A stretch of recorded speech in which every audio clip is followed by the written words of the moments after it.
and technical education. From a very young age, he has been handling the responsibility of Janta Shikshan Mandal with remarkable success. Under his visionary leadership, the Skill Development Center and ITI was started, and Devchand College obtained A grade in the third cycle of NAAC assessment.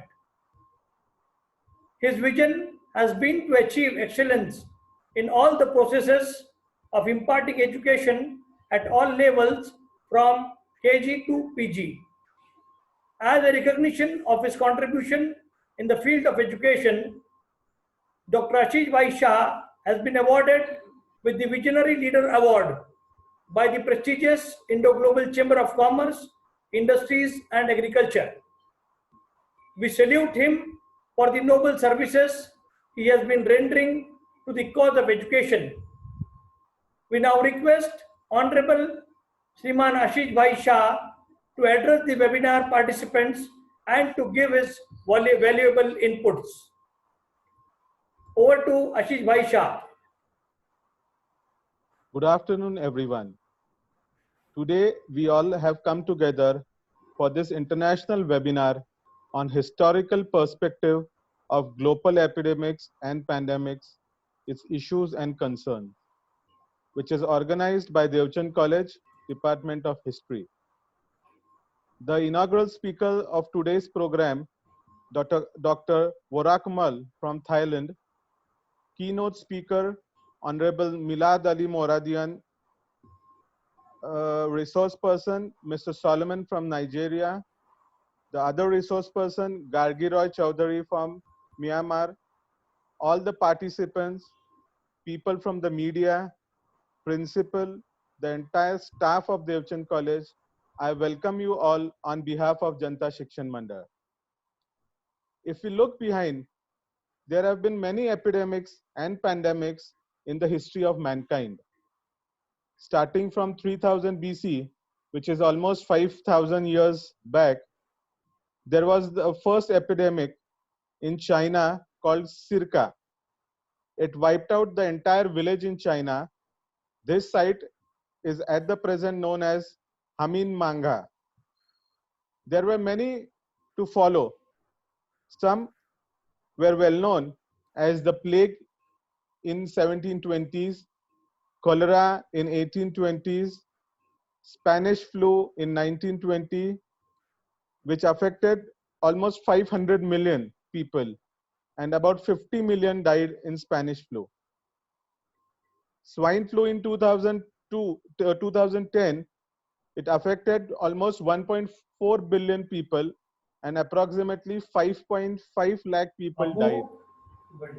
And now, in 2019-20, COVID, which started from Wuhan in China and has spread to 212 countries and regions.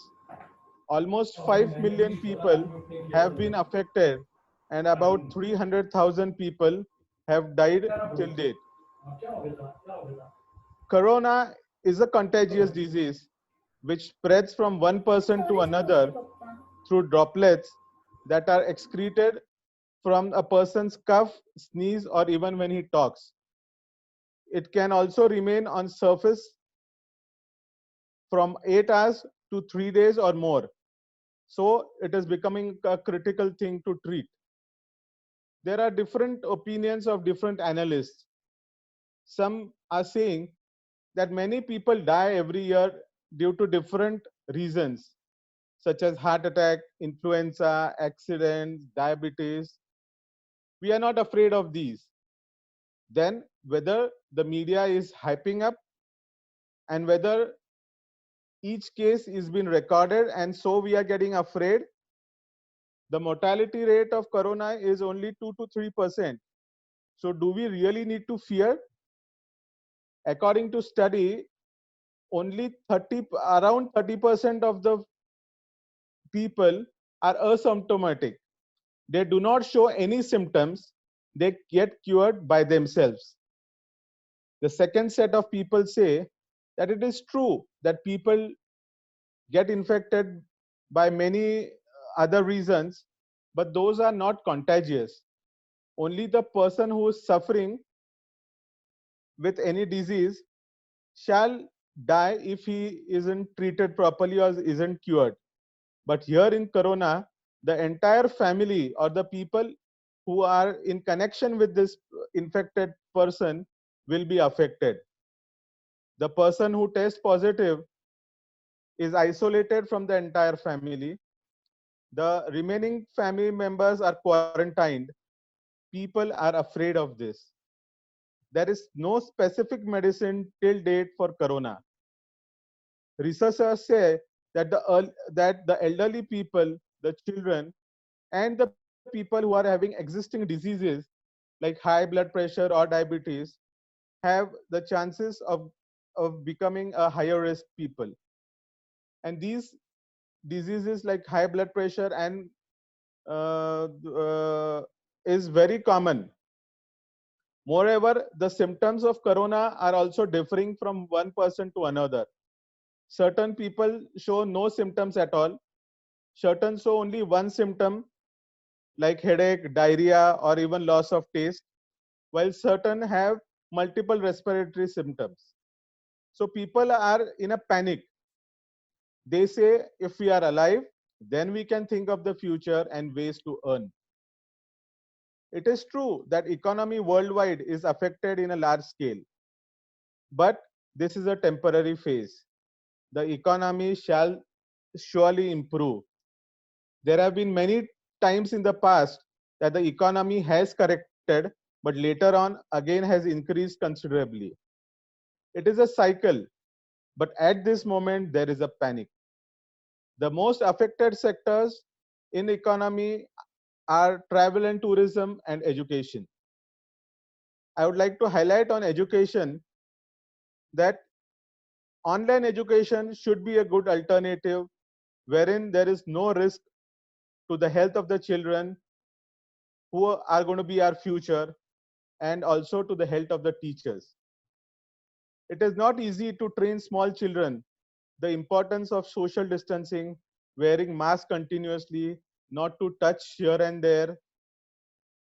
Similarly, it is difficult for the educational institutions to run with the higher number of students. It is not only about classrooms, but also the usage of common areas, toilets, to disinfect them and to make it proper for the children to start educating. Hence, in this current scenario, online teacher should be a safe and an important option. I know the eyes of the children can get affected, but we need to think for ways of it.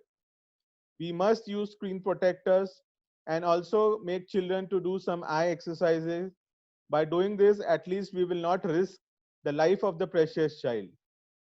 Hence, we must accept the e-learning, online teaching, online exams, at least for some time now. We must work together to ensure that this online teaching shall reach each child and no child shall be deprived from it. Social distancing and following certain principles shall be the key points now. There are many religious principles which were made, I think, according in the same manner. In Muslims, namaz prayer is done at least 5 times a day, and every time before namaz, they clean their legs, hands, face, gargle, so they clean their mouth. By doing this, they disinfect their entire body as the other is covered by clothes. Similarly, in Jains, they use boiled water for drinking, which makes the water pure and safe to drink. They use a mask, which is called mopatti, to cover the mouth and nose. They avoid certain type of food in certain seasons.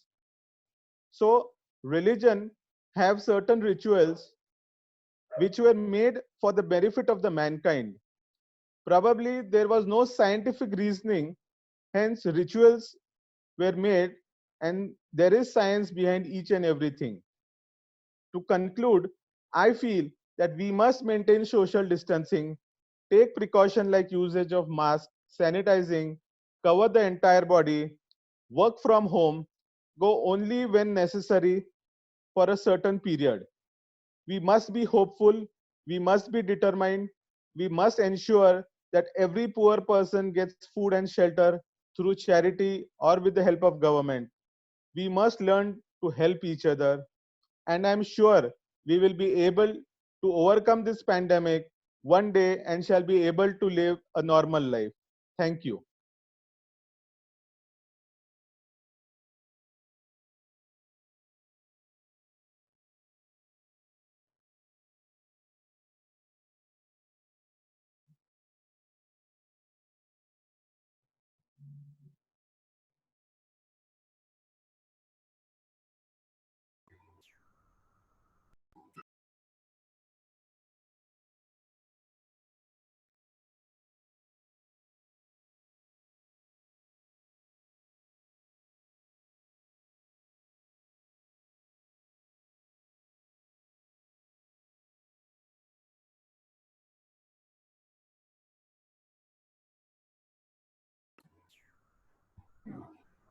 Thank you so much, sir. You have motivated people by sharing your expertise knowledge. I'm sure the participants over here also will be motivated.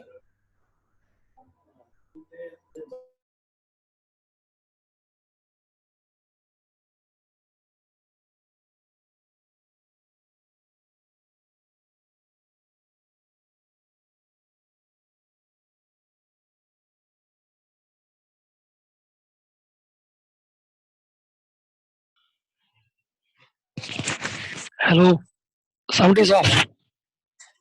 Hello.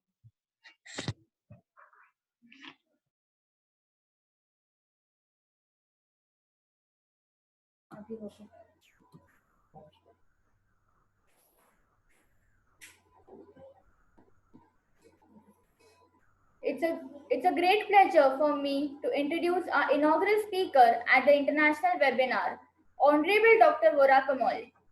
Dr. Vora Kamal is presently working as an associate professor at King Mongkut's University of Technology, North Bangkok, Thailand. She did her PhD in business administration in 2005 English program at Ramkhamhaeng University, Bangkok, Thailand. She is charismatic lecturer offering a proven history of faculty collaboration and commitment research, illustrated over 10 years in academic roles. She is an articulator, educator, eager to apply 10 years of experience in academic roles to bring value to an dynamic faculty. She is well versed in human resource management and human resource management with demonstrated success in curriculum management. She is structured academic professional demonstrating proven success in fostering student learning outcomes through creative and innovative curriculum delivery methods. She has won Best IMFR Excellence Award in Business Science May 2018 and Best IMRF Excellence Award in Social Science November 2019.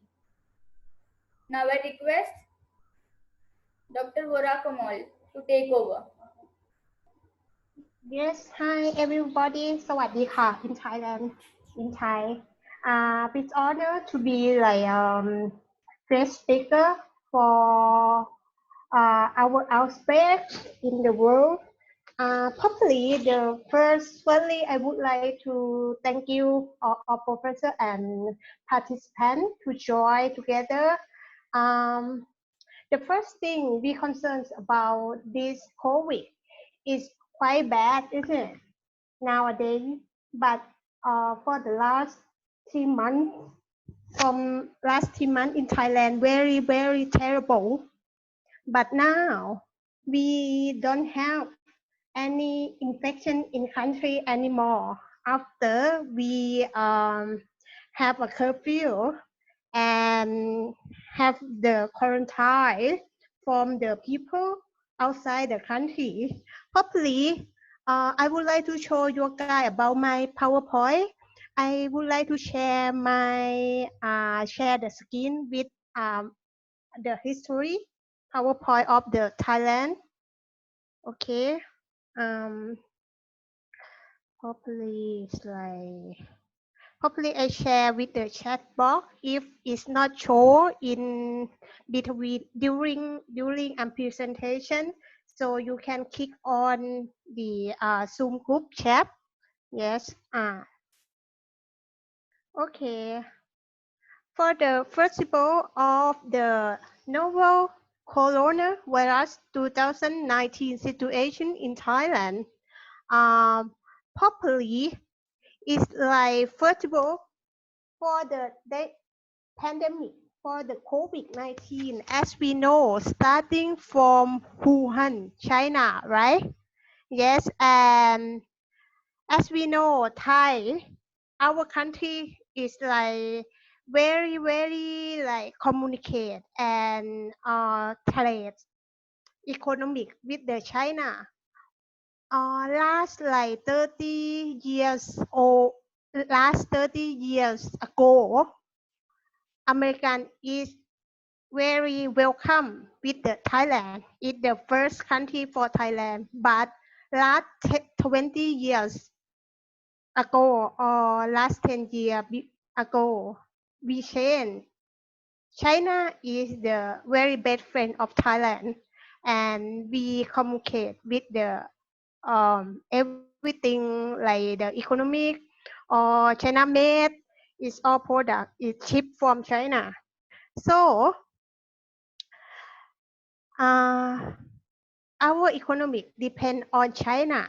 So as you know, very easy to connect with the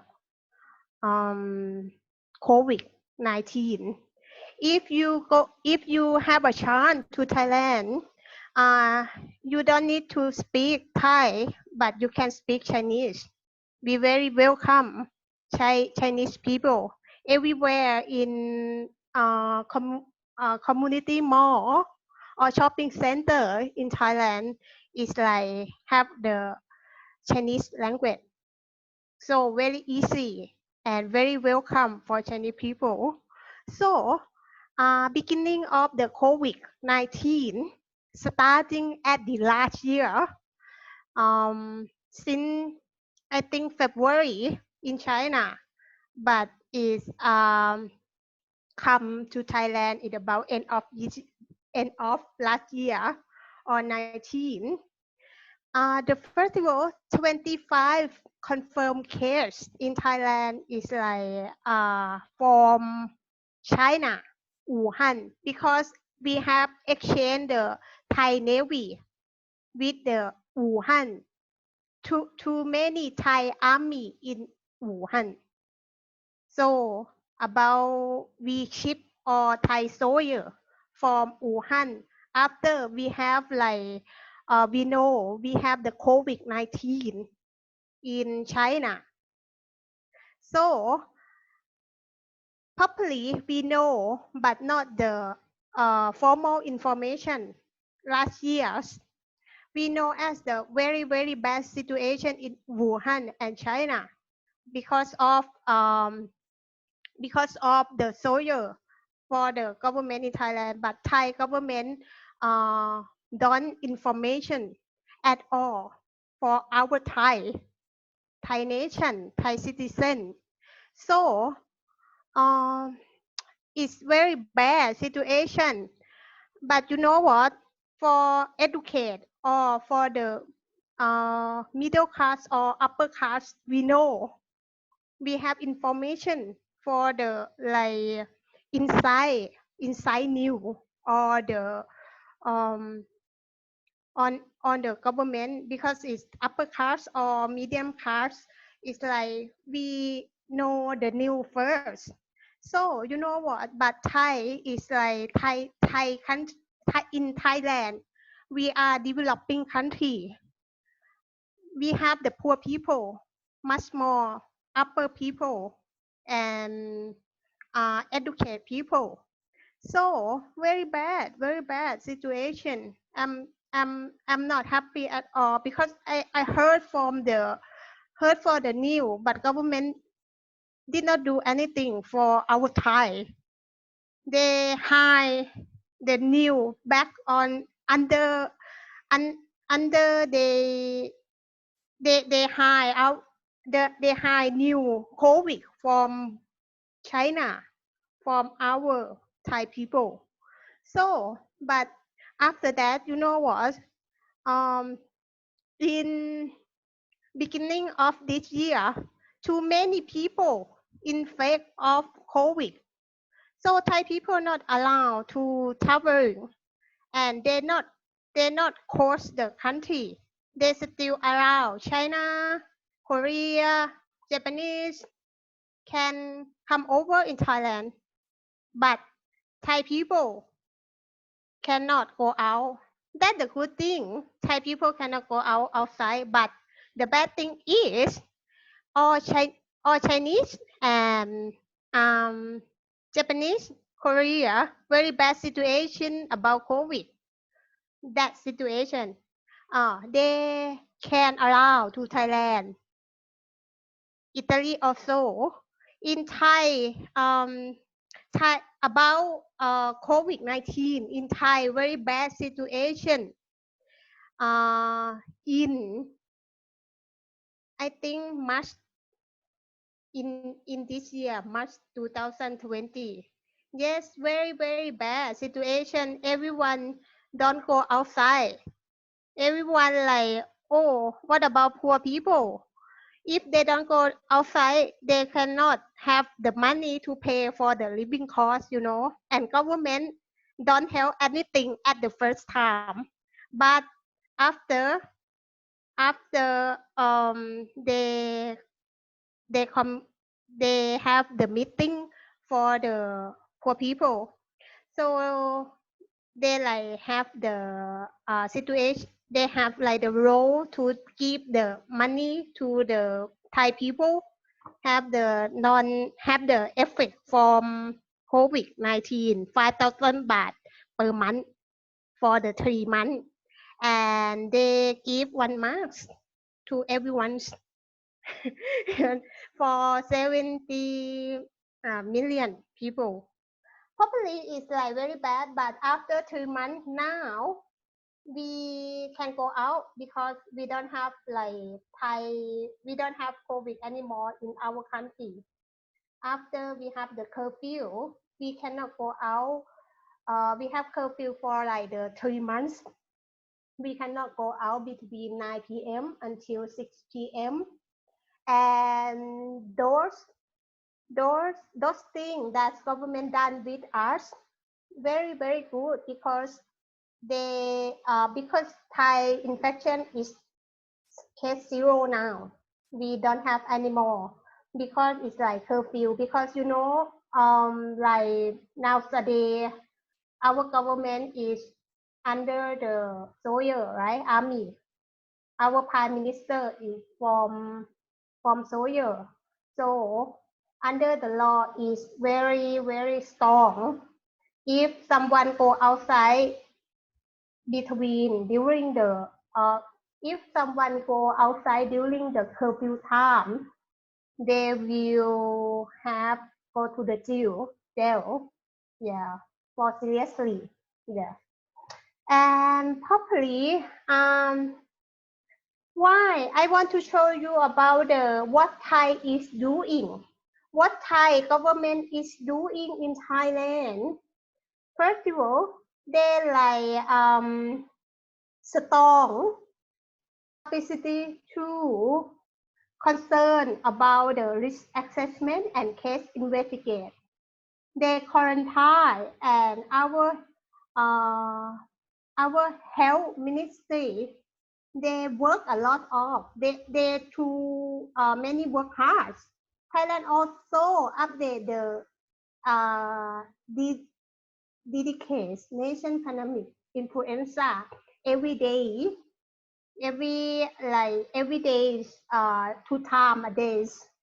And with the WHO support, the Nation Institute of Health of Thai is support testing for other country also. And They also like support the model through the research for the protect with the medicine to effect to cure the COVID. Yeah, not too long in ICU. They try to like find out what medicine is effective with the COVID, but not success yet. But they work hard too much. Of course, we don't have about the antivirus vaccine, but we have medicine to stop the COVID. As you know, if you get infection from the COVID, if you have good health, it's not show at all. But if you have some very bad health, so it's gonna show up with the COVID very, very, very bad. And for as you know, in I want to show you about the one thing pandemic on festival. Properly at the on the 11th of April 2020 is the Thai New Year's festival. Properly we got holiday like 10 days per year. We're gonna go back home outside country and go to the hometown or something like that to respect the old people.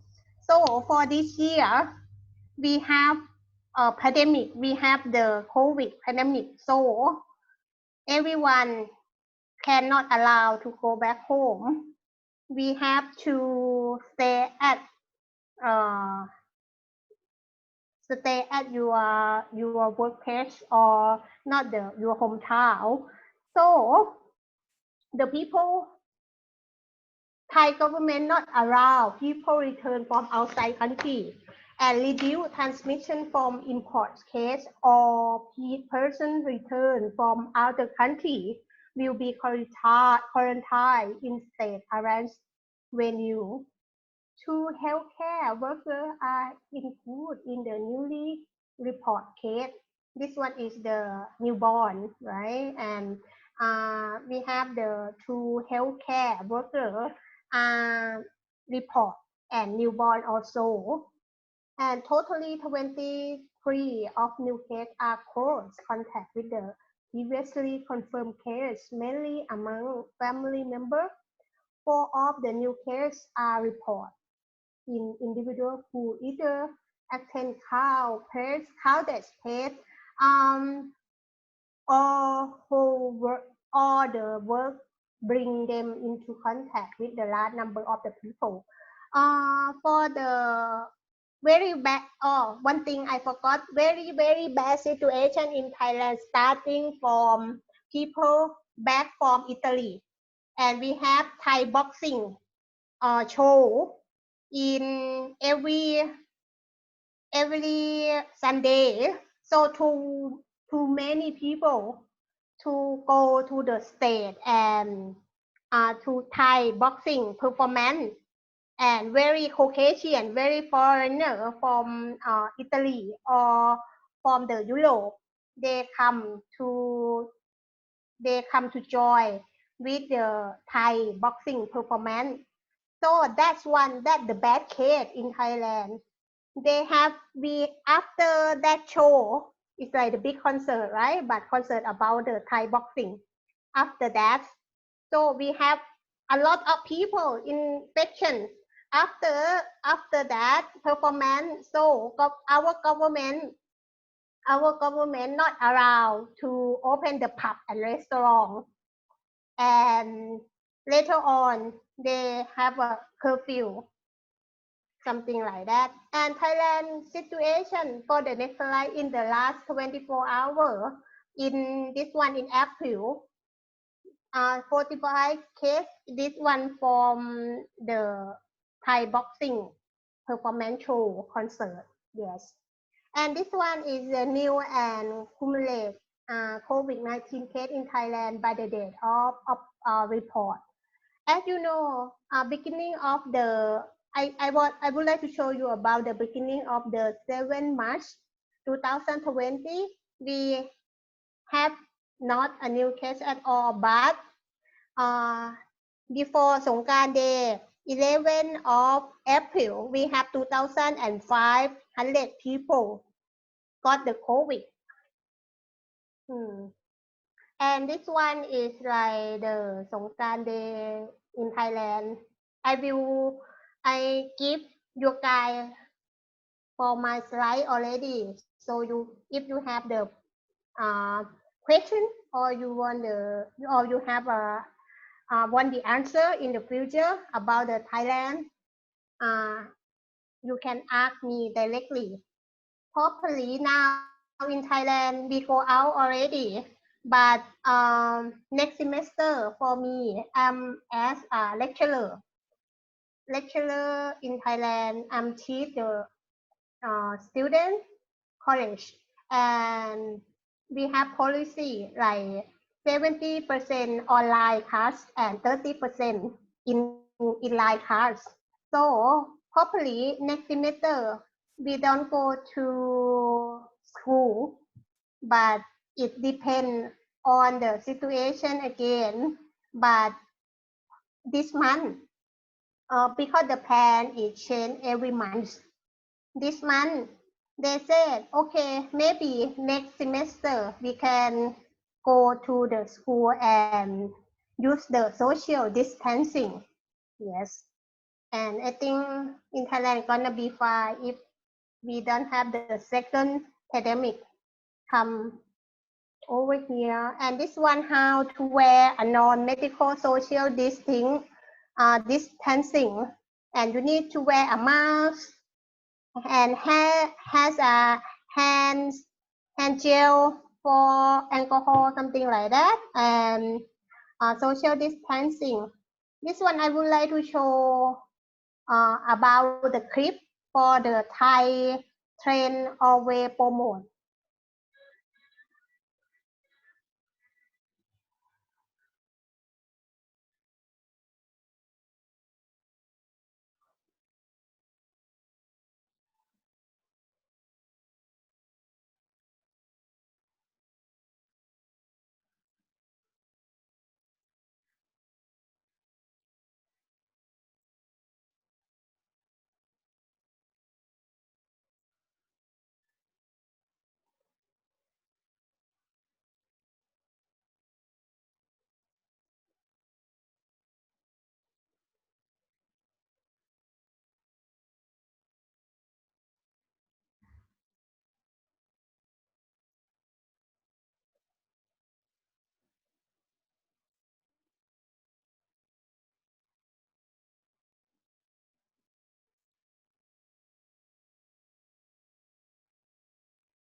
Okay, this one is also show the promotion from our Thai government, yes, to support, to show how to live like social distancing or something like that.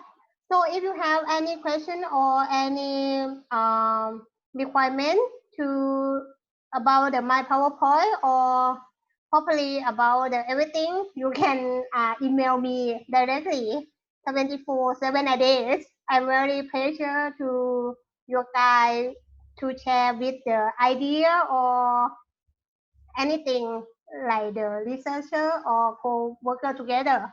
Okay. Next, thank you so much. Thank you and thank you. Hopefully I'm quite new with the online. If it's like something very inconvenient, so sorry about that. Yes, and thank you so much for listening. This one the second time for online for me webinar, so I'm quite new.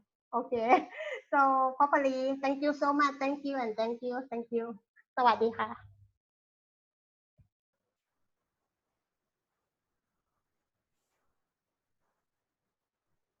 Thank you, Dr. Vora. Are there any questions from the participants? Any questions?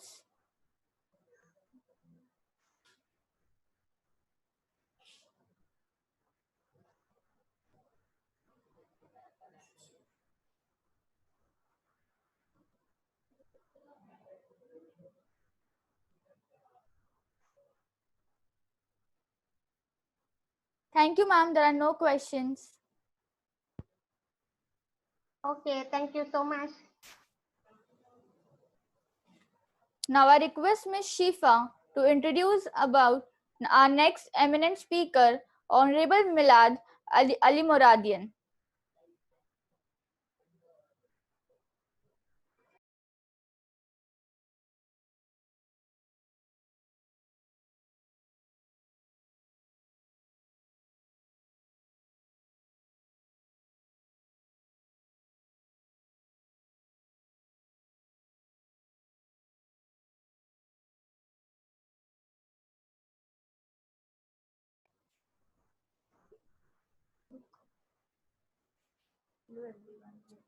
Hello everyone. Honorable Milad Ali Moradian. I would like to introduce about our next eminent speaker, Honorable Milad Ali Moradian. Honorable Milad Ali Moradian has obtained 2 master degrees, one in strategic studies and another one in sociology.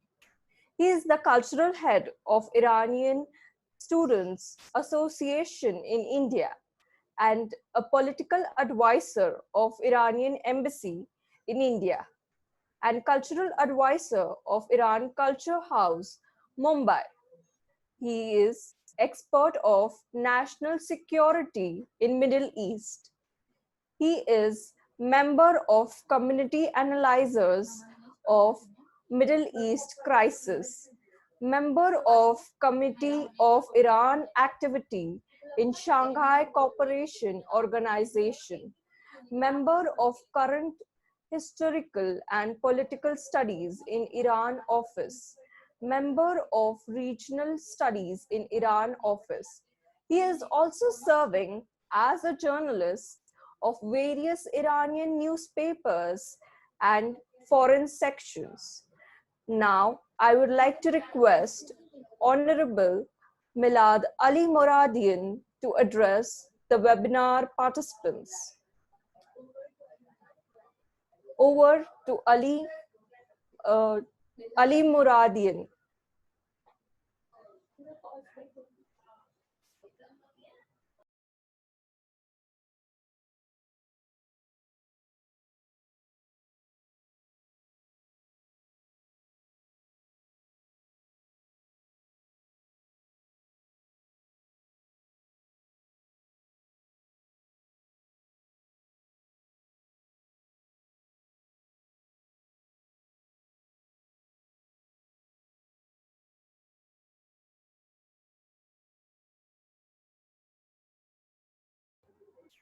Tell him to unmute.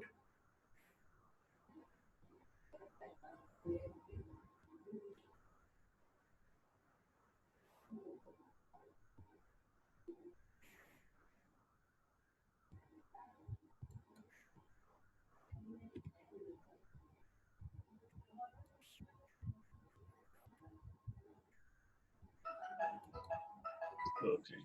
Now, okay. Good. The mic was not muted from my side. Whatever. Good afternoon to anyone, and I'm very thankful and happy to be amongst my friend once again, even yet from miles away. I'm in Iran at this present, but I'm very glad to be with you. It was a few years ago. I remember that I was with the people of Devchand Honorable Mr. Shah, Nayak, and Herekar. I remember those days. It was a great seminar, which I had the pleasure to be with you people, and I'm happy to see. Yes, sir. Okay, can you hear me?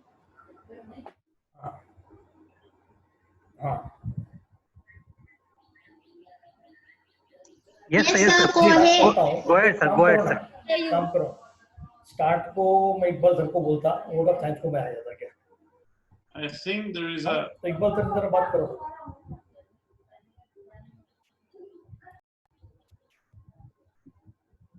If you hear me, just give me a conversation.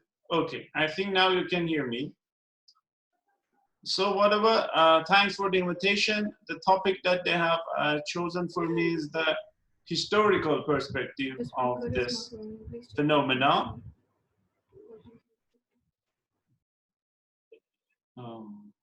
I need a confirmation that you can hear me because I think there are some issues on the line. Yes, sir. Yes, sir. Okay, that's excellent. That's excellent. That's excellent. Thank you, sir. Thank you. Okay, I want to talk about the historical perspective about this phenomena at the moment regarding the virus, which actually shaped and changed our present life. What we know exactly is that we know anything. It reminds me the sentence of the Plato that said, "I know that I know nothing." It's the famous sentence of Plato that explains a lot. We know many things about the virus now, but we know nothing about it, which there are advantage and disadvantage in this regard. However, in the history, the crisis has shaped our living. This virus has taught us many things. First of all, I like to say and thanks to those who are fighting for our life in these days. The doctors, the nurses who put their life in danger to fighting for our lives. It's a duty to all of us. It's a duty to all to say thanks to them and appreciate their efforts. So, first, we go through the importance of historical perspective. Why this is important? Why we need to take what we have learned from history. First, I will talk about that. Then, briefly, I talk about the relation between the virus, the coronavirus, COVID-19, and dictatorship in the political era. And later on, about the structure of capitalism and COVID-19. The most famous epidemic that has happened in the modern history, it can be related to Spanish flu. Spanish flu, which occurred in 1918, almost killed between 25 to 5% of that time population of the world. Almost 50, from 17 to 50, and other estimates, other sources said 50 to 100 million were died during those years. It was during the First World War. The reason they call it the Spanish flu is because during those days, the news were not allowed to be released. Both sides of the war were censored the news. The King of Spain, Alphonse XIII, got the virus and he became all right. Therefore, it was known as the Spanish flu. Otherwise, it has nothing to do with the Spain or Spanish flu. There are three sources for the origin of this flu. First, they said it was the Chinese. The reason was the Canadian, British, and American, they brought Chinese forces from China to France to fight. The second one says it is the American one, which was the most, it was the better known source, but recently it was rejected because the term origin came. The second is the American, it has an American reason. It was seen in 1819 in America, in the state of Kansas. There was a military camp. It was seen over there, and then later on it was brought by them to the Europe, and then it was spread all over the world. But recently, in 1999, Dr. Oxford has done eminence research on the topic, and they found out first it was seen in 1918 in a British hospital in north of France. The first time virus was seen over there.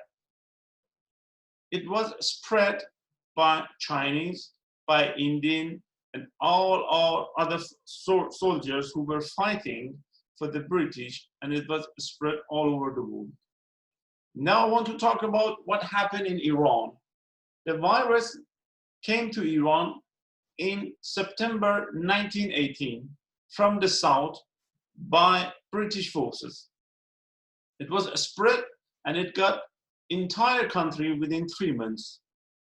This virus, plus a great famine, plague, and other diseases, which was forced upon our nation, caused 50% of our population to death. 50% of the population were passed away because of the flu, great famine. All of these sources together, within 3 to 4 years, killed half of the population of Iran. And it was definitely the failure of the British army. Iran in that time was occupied by the British. They done nothing in this regard, and it was a huge massacre.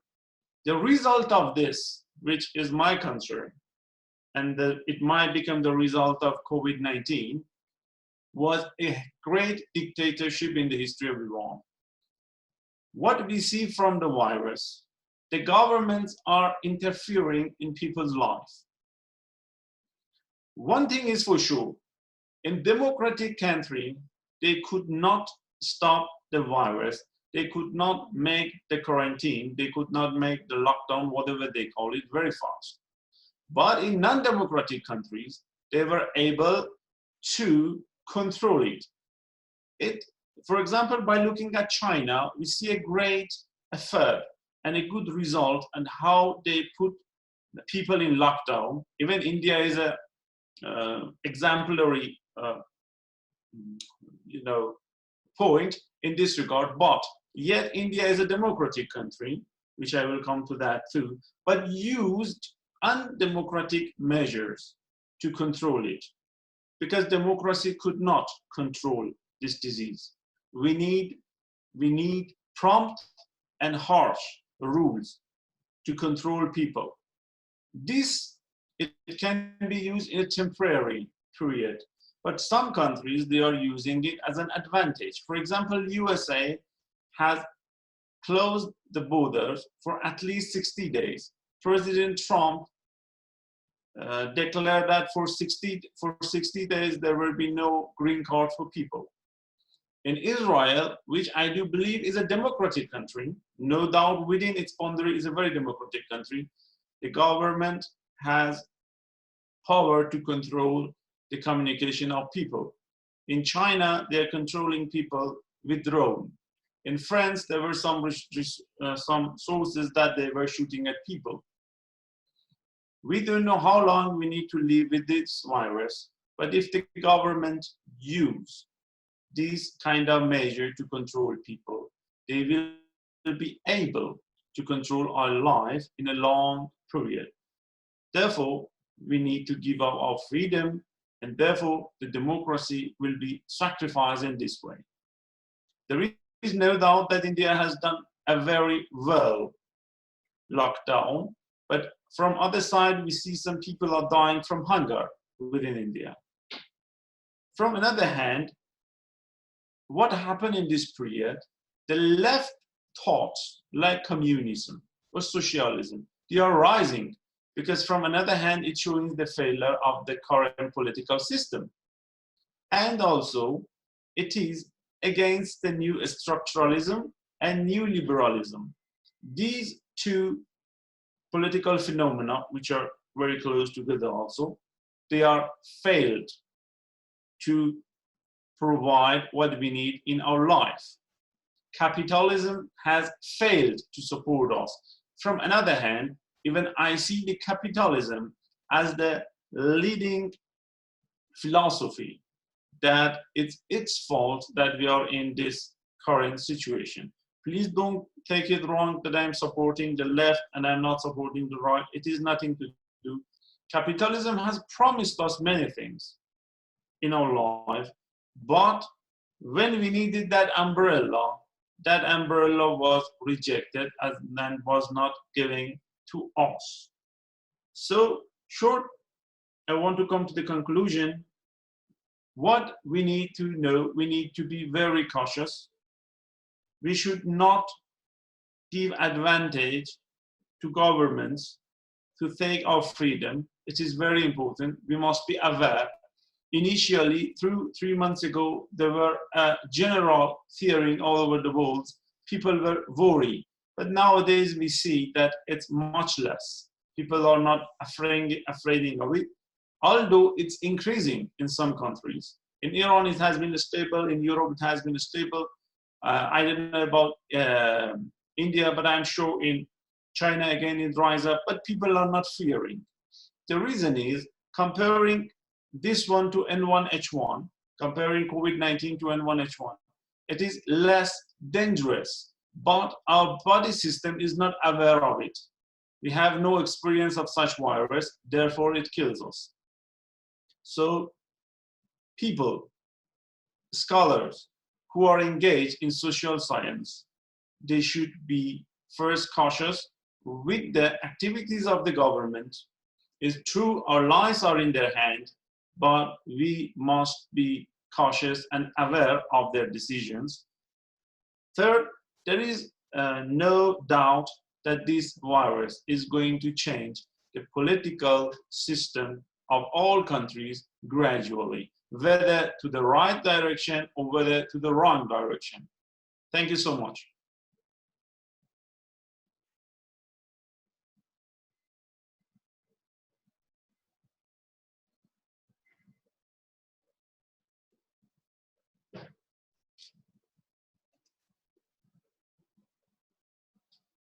So I've come to conclusion. If there is anything further that I should explain or there is any question, I would be glad to talk about it. Thank you, Honorable Milad Ali Muradian, for your enlightened and energetic speech. Any questions from the participants? Hello. Yes, sir. Hello, madam. I'm Dr. B.S. Kamal from. Hello. Yes, sir. You're audible. One question is there, madam. Yes.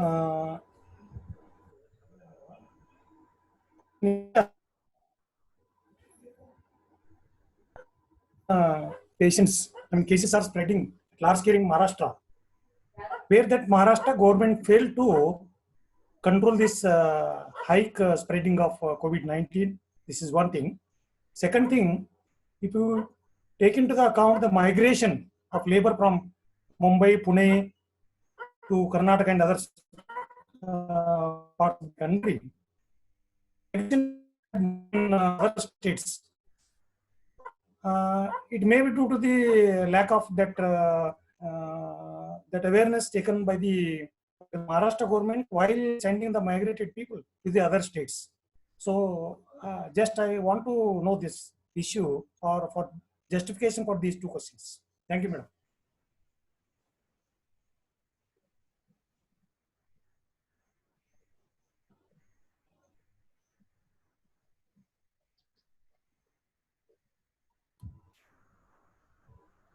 Thank you, sir. Honorable Milad Ali Muradian, sir. Okay, if the question is for me, first of all, I should explain that as I've said, I'm not an expert on the Indian situation. If the question should be asked from someone else, but I have I've heard and I have sources that the Indian government, like other governments, okay, as I said, it's not my expertise to talk about it. There were some discrimination amongst minority, which has been reported, that I'm sure in Maharashtra, the government could not do its best in this order. There is no doubt about it. And also there were some reports regarding the minorities. But still, as I say, because I'm not the expert on the Indian measures, it should be answered by someone else.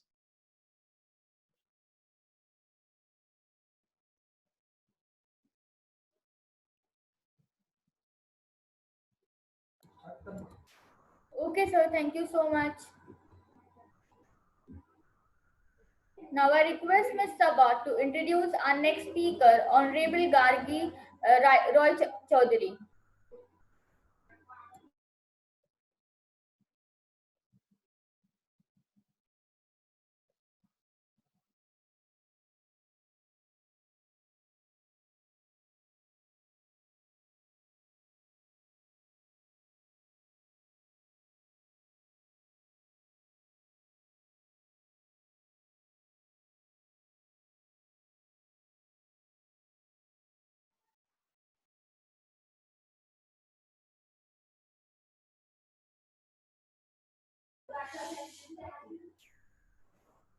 It's a great pleasure for me to introduce our next speaker at the international webinar, Honorable Dr. Gargi Roy Chaudhary. Honorable Gargi Roy Chaudhary is a faculty and subject leader, business management and economics, Myanmar International School, Yangon, Myanmar. Earlier, she was with Sekolah Tiara Bangsa ACS International, Jakarta, Indonesia. She has set the endemic tone and worked actively with teachers to develop and maintain high curriculum standards, formulate missions, statements, and establish performance goals and objectives. Having charismatic and democratic leadership skills with positive attitude, her personal goal is to ensure that every child gets an opportunity to learn and become a confident and independent individual, ready to deal with the challenges and emerge successfully in today's global environment.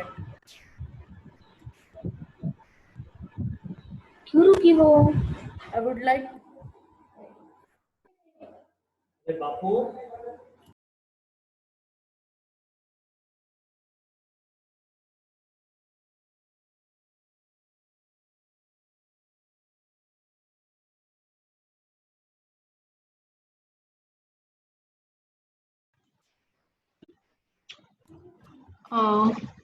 Thank you, Dr. Aftab. Am I audible? Yes, ma'am, you're audible. Okay. Very good afternoon to one and all, and particularly Dr. Sheikh for inviting me here. And as a resource person, and those wonderful, inspiring words from Mr. Ashish Shah and Dr. Vora Kamal. I hope I'm pronouncing it correctly. Okay.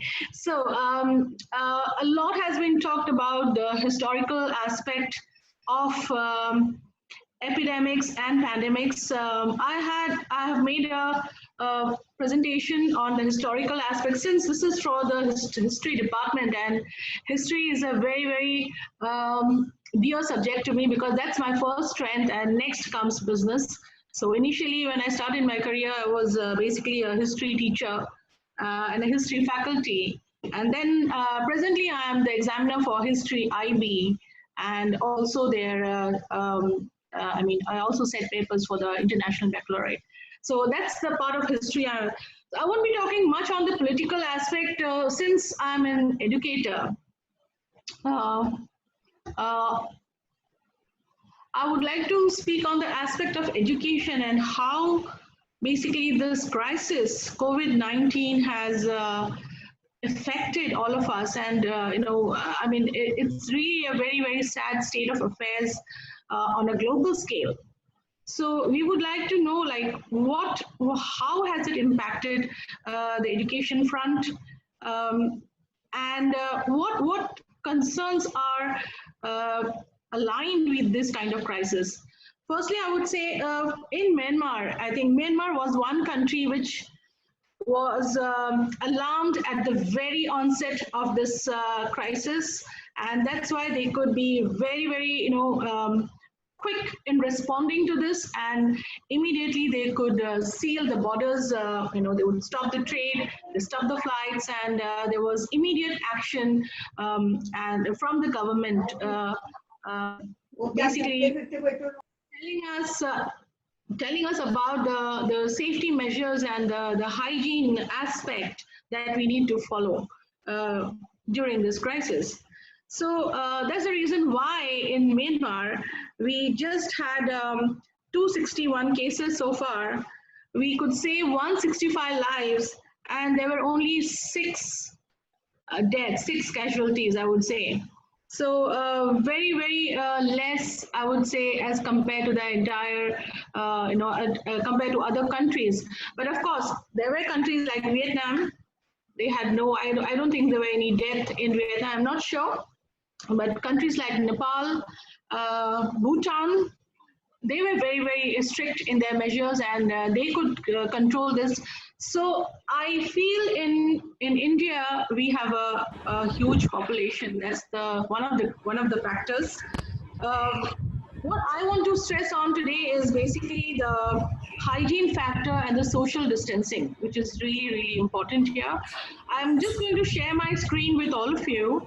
I have very short time, just 15 minutes. Dr. Sheikh has given me only 15 minutes. So I'm going to do a very quick job of whatever I could basically gather from my knowledge and understanding. So, okay. So I hope you can see the presentation here. Yes, yes. Yeah, it's seen, right? Okay, so I hope it's clear. And okay. Yeah. So I would say from time to time, from the past also, these epidemics and pandemics have affected human history, not only demographically, but culturally, politically, financially, and biologically.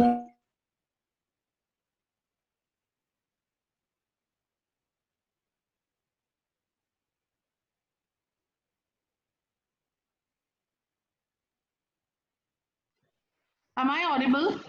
Am I audible? Yes, ma'am. Yes, ma'am. Just a moment, please. Okay, according to David Heyman, you know who he is. He's the executive director of WHO. He says that past provides a prologue for any discussion of emerging infectious diseases, whether that discussion concerns biological origins of a potential pandemic or its social repercussions. So I think we are observing a huge amount of social repercussions at the present moment. Going back to the history, I'm not going to read out this. This is for the history students. You can take down and note down the statistics, because I'm going to pass on this data to all of you. So I'm not basically going to go through this historical aspect. My idea is to focus on the impact of education, basically. So what we are doing in Myanmar, what I am doing in Myanmar in my school is I'm using the Google Hangout to basically talk to my students. I use the Google Meet to basically discuss with my students, and that I feel is more interactive. I conduct my quizzes and everything through the Google Classroom. So all my resources are there in the Google Classroom. I set the assignment on Google Classroom, and the students do it and they submit it on Google Classroom. I check it and I hand it over to them on Google Classroom. So this is I think the most smartest way of basically using Google, which does not cost you much. But besides that, we have other platforms where we have been taking exams. For example, we have been using the exam.net to carry on with our assessment. But in India, because since I'm from India, so I'm more concerned about what's basically happening in India. I think it has significantly disrupted the higher education sector, and of course, the country's economic future is at stake. We don't know what is going to happen, because there seems to be no end as of now, because the vaccine has not been, invented, or it's not there in the market as of now. It's going to take a long time. So I think India is doing fine with whatever resources they have at the moment. First of all, I would say that the only problem that India did was they were very late in responding. They were very, very late. I mean, it was almost 2 months past. And then India realized that they have to carry on with this kind of measures of social distancing and so on. But they have come up with this platform. I feel it's a wonderful platform. I have put the hyperlink here. Please go to this. And it basically aims to reach all across the states in India. And they are basically working on it. Besides that, I feel UNESCO, again, a link has been, there's been hyperlinked. You can go and see how they are basically covering the topics related to COVID-19. Okay. Somebody has been talking about the migrant workers. Yes, I feel there has been a lot of discrimination since India was late in basically, carrying out these measures, and they were pretty, I mean, what they could have done is first sent away the migrant workers and then basically, but then the migrant workers had nowhere to go and they had to walk, I don't know how many miles, and a few died on the way. So it's a pathetic state of affairs, when it concerns the migrant workers.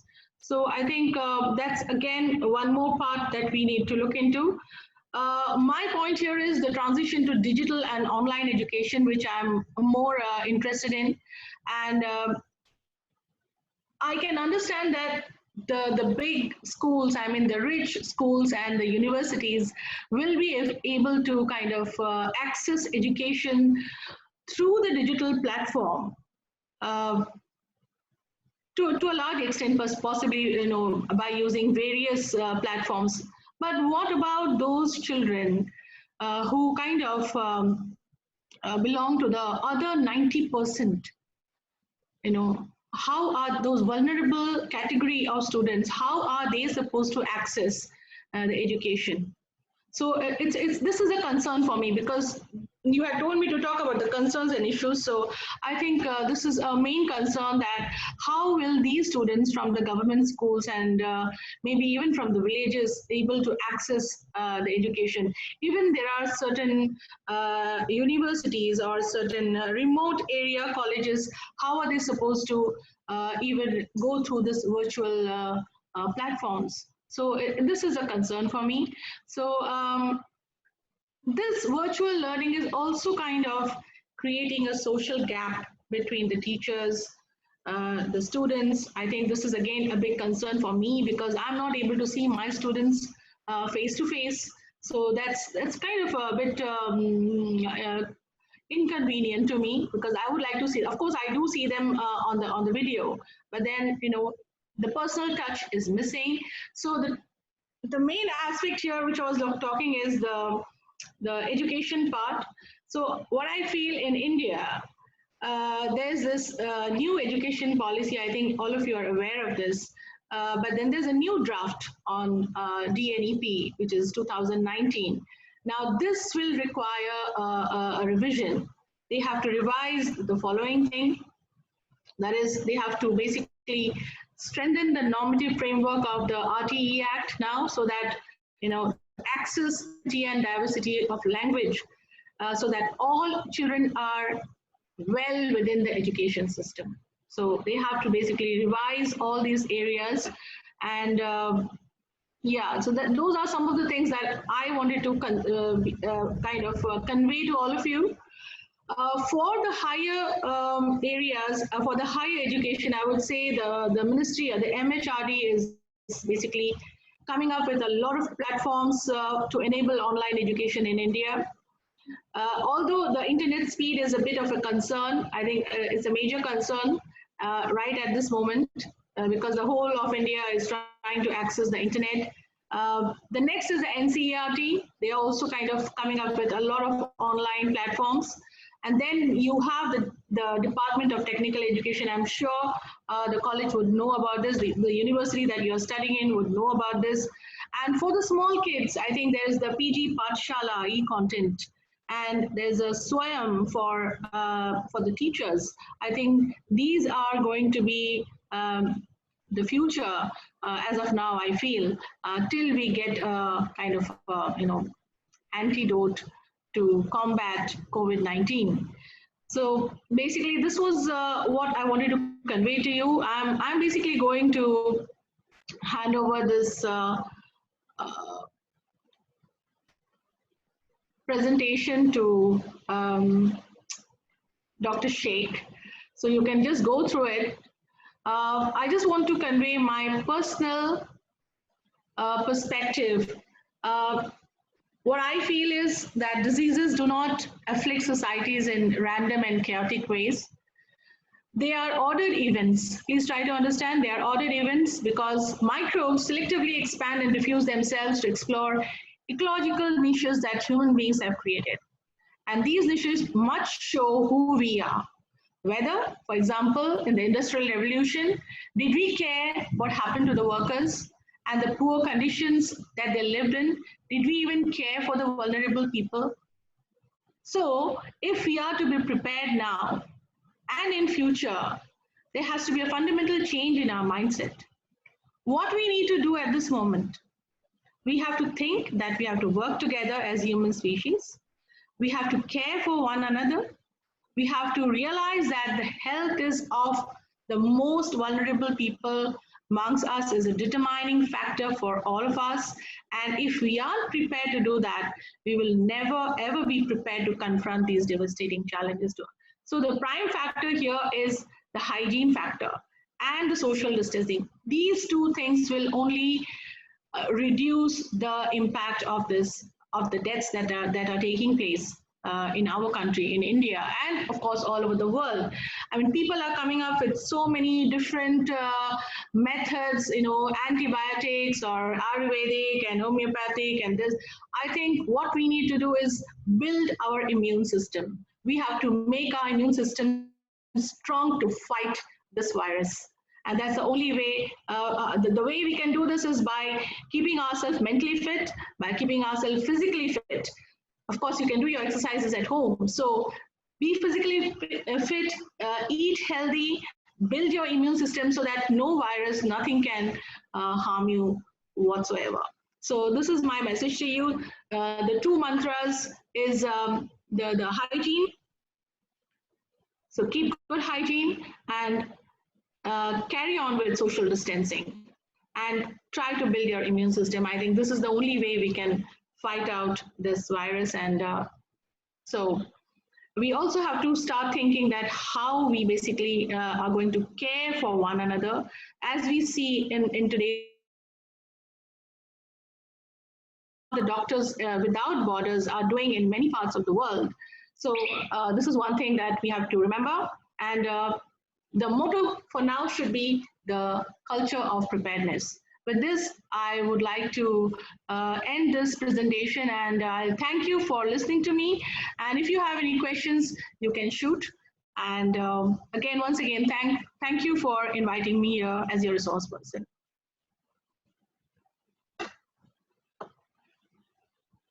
Any questions, please?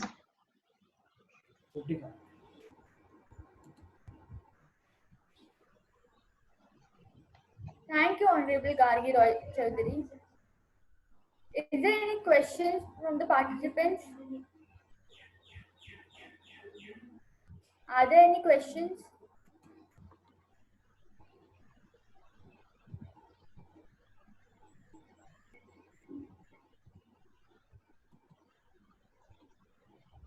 Thank you, ma'am. There are no questions for you. Okay.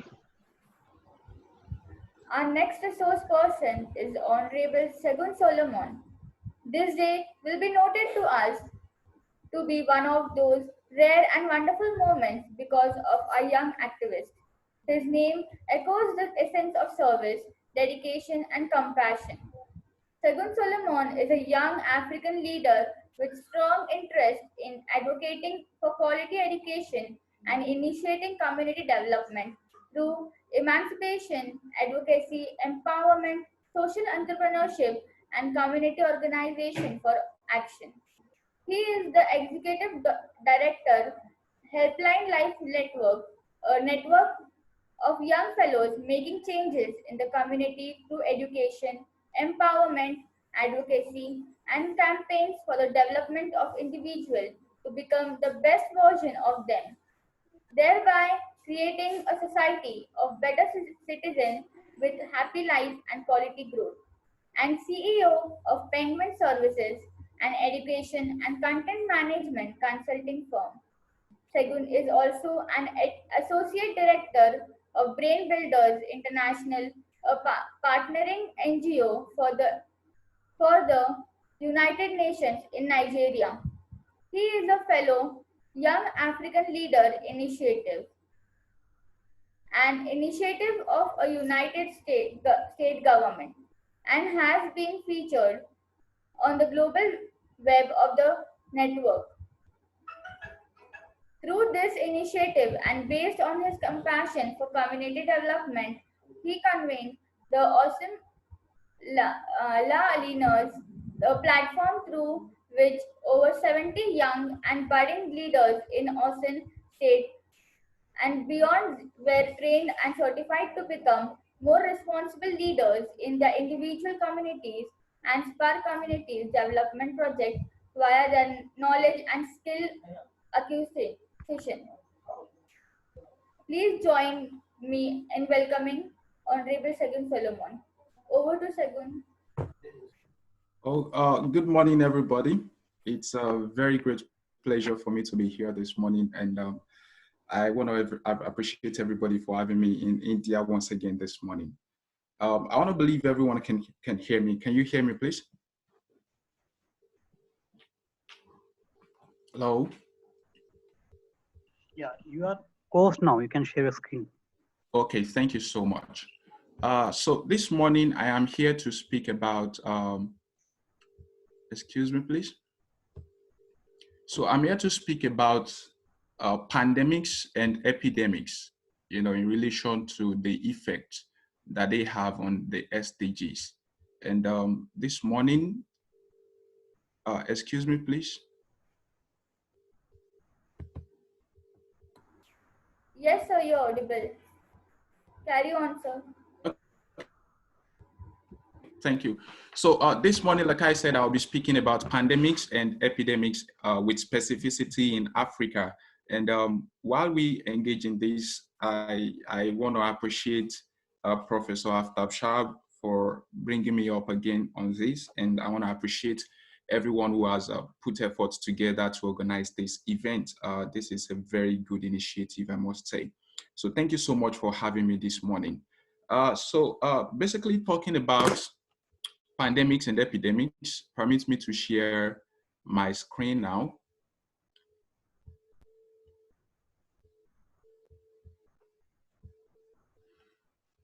Okay. All right, so what we have here on the screen, we'll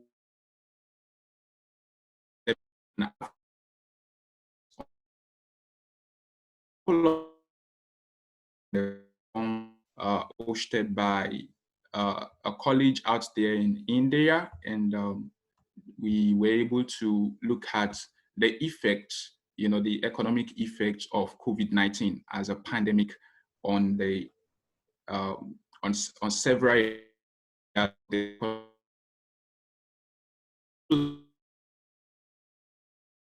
through the windows of cross-border and widespread diseases in Africa, but with major interest in those diseases that have been in existence since 2015.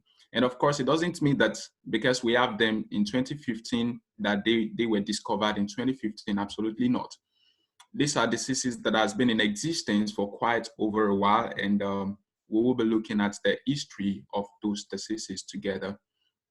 So straight up, because of the time constraint, I was told I'll be spending just 20 minutes on this, and I'll be very quick and fast about that. Quite spoken earlier before I came on board.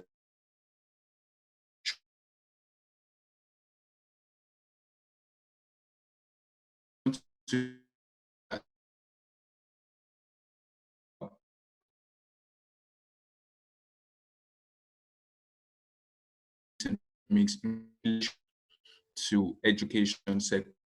Let's go on straight up. I believe we all have the understanding of pandemics and epidemics, but going through it again, or with the benefit of doubt. So pandemics. A pandemic is a disease occurrence that hits a wide geographical area and affects a large proportion of the population.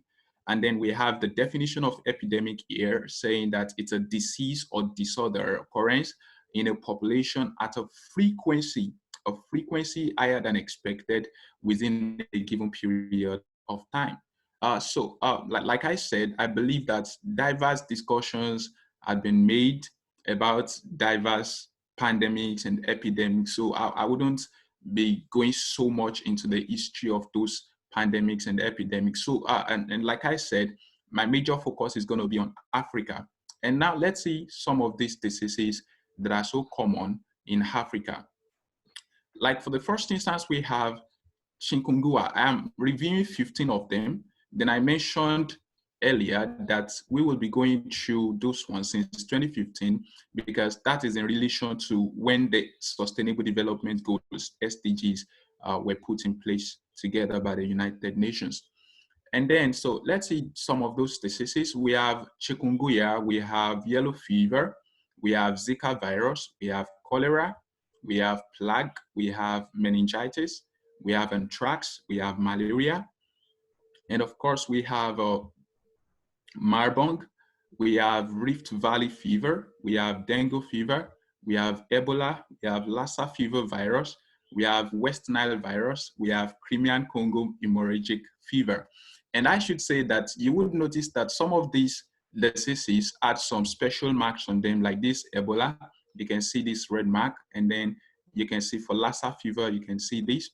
And of course, for the previous one, you can see yellow fever, you can see cholera, you can see malaria. So out of these 15 pandemics and epidemics that have been listed out, I'll be reviewing briefly just 5 of them, those ones that have been marked: yellow fever, cholera, malaria, and Ebola virus with Lassa fever. And I must say that in Africa specifically, in the western region of Africa, if we decide not to mention, if having mentioned all diseases and we decide not to mention this deadly disease called Ebola virus, Ebola virus, then we have not mentioned all the diseases that are necessary. And then if we fail to mention Lassa fever, then we have not mentioned all well enough. And so this morning, I will be reviewing all of them. So let's go on to look at some quick facts about the 5 most fatal epidemic diseases in Africa. And I must say that all data collected and given in the following analysis are collected from publications of the World Health Organization, including World Health Organization for the African region. We actually have 6 regions of the World Health Organization in the world. And then we have the Center for Disease Control and Prevention, and we have Global Burden of Disease. And of course, I sourced from Wikipedia as well. So let's go on to look at cholera. Cholera is caused by a bacterium called Vibrio cholerae. And then the origin is Ganges Delta, somewhere in India. And then we have the year of first outbreak being between 1817 to 1824. And then the death toll, I couldn't confirm that, but this morning I was able to lay my hand on some statistics. Then let's move on to Lassa fever.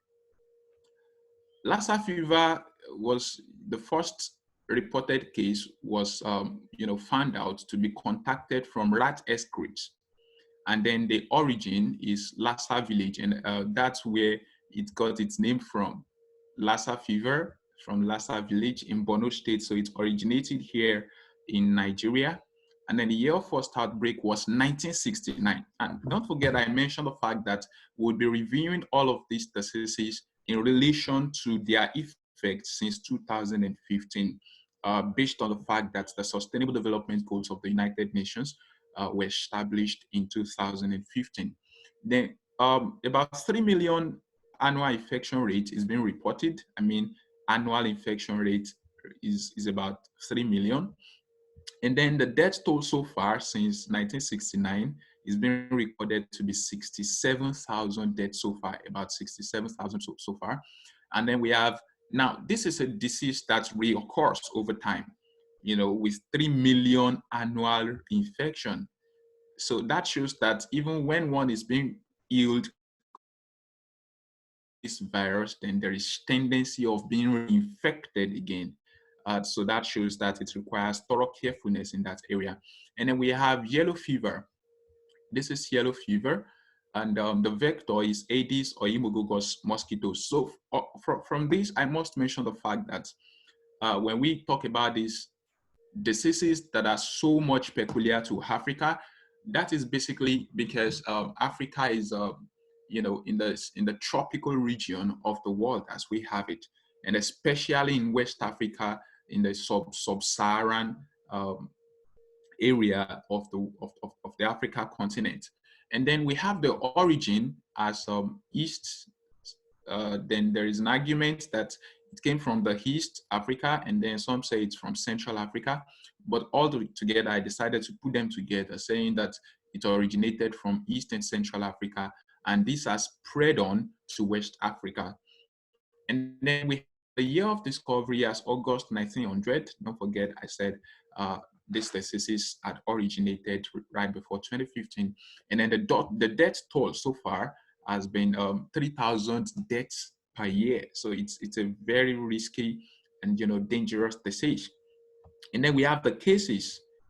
Here we have something around 200,000 cases recorded for yellow fever alone per year. And then we have we have Ebola virus, which is a very popular virus here in West Africa, especially. And this Ebola virus, until I was reading out a particular content here just this morning, and I discovered that even in Congo, where it originated from, like you can see, the origin is a village near Ebola River, like Lassa fever. It also got its name from its origin, and the origin here is the Democratic Republic of Congo, a place near Ebola River. And then we have the year of first discovery as 1979. So this is talking to us about the fact that all these diseases do not just originate, like they have been in existence for quite over a while, and then seeing them in action again is just a reoccurrence of their outbreak in the African region. And then we have the death rate within 23rd March 2014. Now I decided to pick this analysis alone through 2016, to show that just within a year, less than a year, this is an analysis that shows 21 months in consideration. It has killed 11,315 people in the African region alone. And then the major area of the epidemic is Sierra Leone, Liberia, Guinea, Nigeria, Niger, Mali, Ghana, Togo, Cameroon, Benin, and Burkina Faso. So those are and all of these listed countries are in the West African region. And then the next one we have here is malaria. Oh, malaria is malaria is an household disease, a disease that occurs, almost every time. It occurs everywhere. And like I mentioned, that the tropical region of Africa is more prone to some of these diseases. And that's actually because these female Anopheles mosquitoes generally are so much in Africa. There are so many in Africa, and that's why we see malaria being so popularly spread. And then the year of discovery was recovery there is 20th August 1897. And its origin is a country, a particular place called Secunderabat. And then the epidemiological reports states that about 50% of the world's population is at risk of having malaria.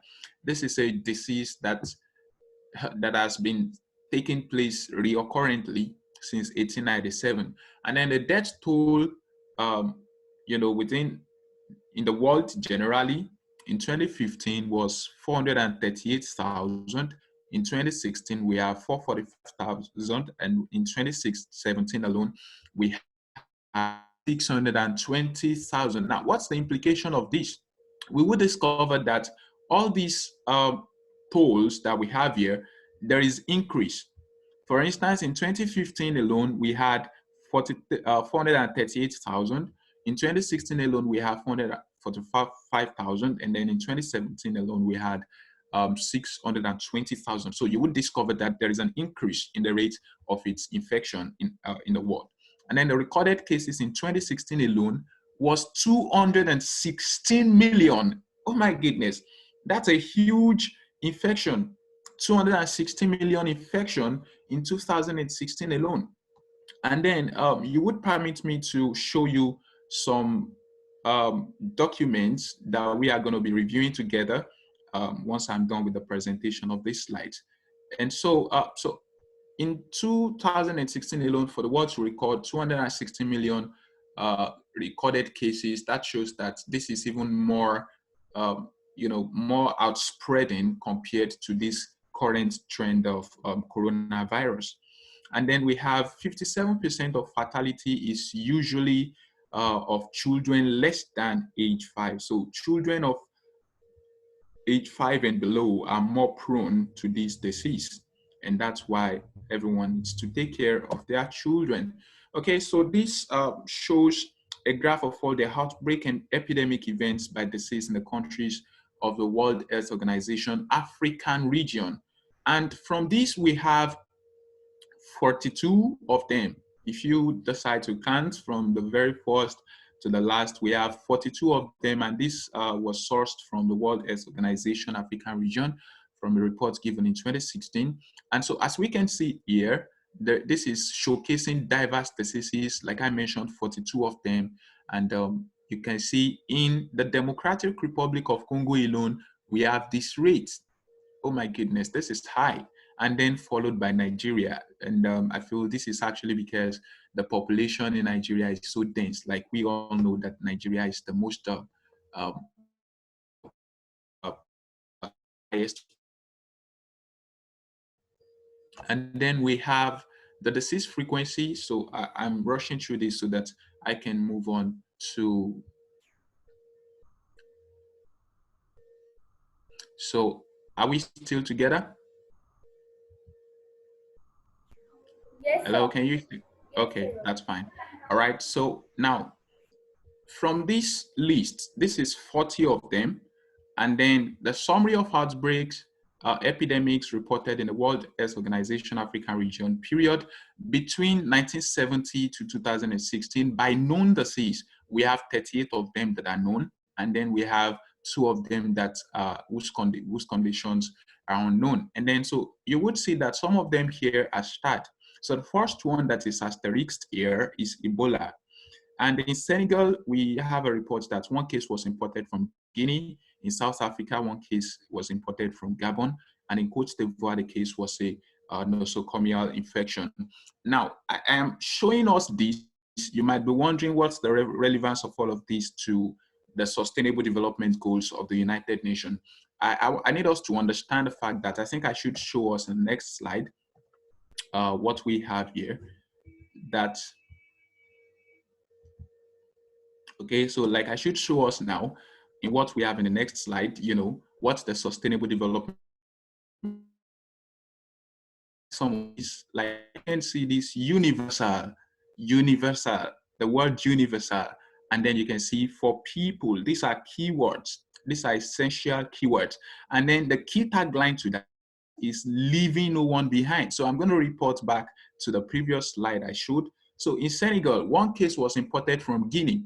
Now, don't forget that this Ebola virus actually originated from Congo. And I think I'm arriving at my point gradually. So now this Ebola virus originated from the Democratic Republic of Congo, but then it has spread to Senegal, it has spread to Guinea. Now, this is an indication that we can actually not decide to leave a particular country behind in the pursuit of establishing the global goals of the United Nations. And then we have another asterisk case. This is MERS, and this is very close to COVID-19. So this case was reported to have been imported from Mecca in Saudi Arabia to Algeria. And we can see the frequency of their occurrence, acute flaccid paralysis once, and then we can see this cholera, like I mentioned, that cholera is one of the 5 most infectious diseases. We have 476 reoccurrence. And then the next highest there, we have poliomyelitis. This is for 439. And then we have yellow fever, 131. So let's move on to the United Nations Sustainable Development Goals now, the SDGs. Now, I must make reference to the fact that I would have decided to show us some historical aspect of these Sustainable Development Goals, but basically because of the time schedule, I would be able to do that. So the Sustainable Development Goals of the United Nations, we have 17 of them. I wouldn't want to assume that every one of us have the understanding of these Sustainable Development Goals, but I want to appreciate Professor Aftab for giving me the opportunity to do justice to this at some weeks ago in his co-hosted webinar. So now we have 17 of them, and goal number 3 here that we have goal number 3. So this goal number 3 is pointing at good health and well-being, good health and well-being. And then in relation to goal number 6, it says clean water and sanitation. And I must state here that all of these goals are so much integrated, they are interconnected. In that conference, I mentioned the fact that there is no way we can overcome poverty without having good health. Look at it now. There is a saying that says, health is wealth. I think everybody would agree with me about that. A man who is not be able to go to work that him work for increment instead of having it curbed. And then somebody who doesn't work, who was not able to overcome poverty, would undergo high rate of hunger experience. And I must state that when we mention the fact that this hunger is involved, malnutrition is part of it. Malnutrition. So when a man is malnourished, even a young child is malnourished, and then we can be very sure that the health condition of such child is going to be poor. It's going to be poor. And then we have, for us to accomplish this good health and well-being, there is a need for us to have access to clean water and sanitation. And I must mention here that, in one of the cases I reported, malaria, for instance, female Anopheles mosquitoes are known to reproduce mostly during rainy season.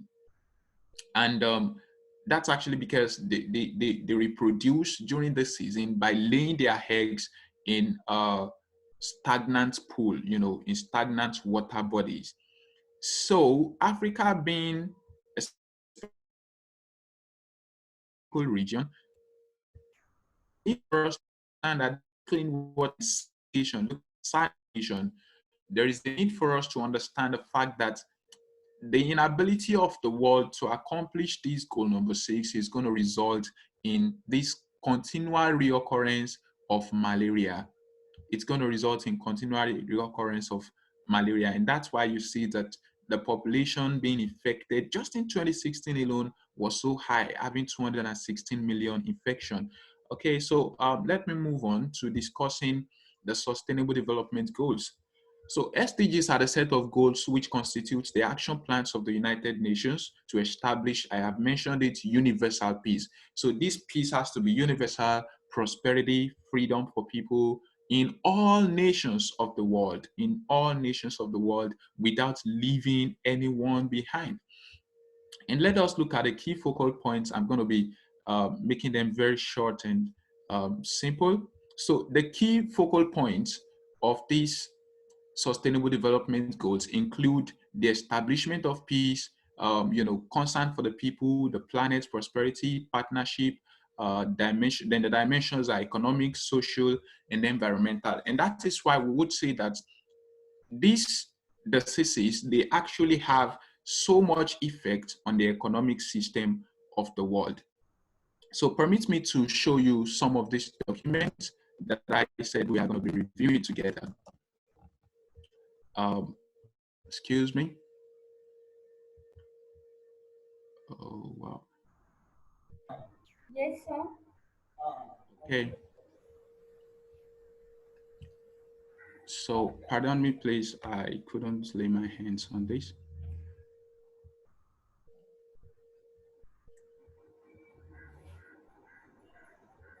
Okay. So, I will be showing us some of these documents so that we can quickly go through them together. Apologies, please. I should have gotten this prepared before now. Okay.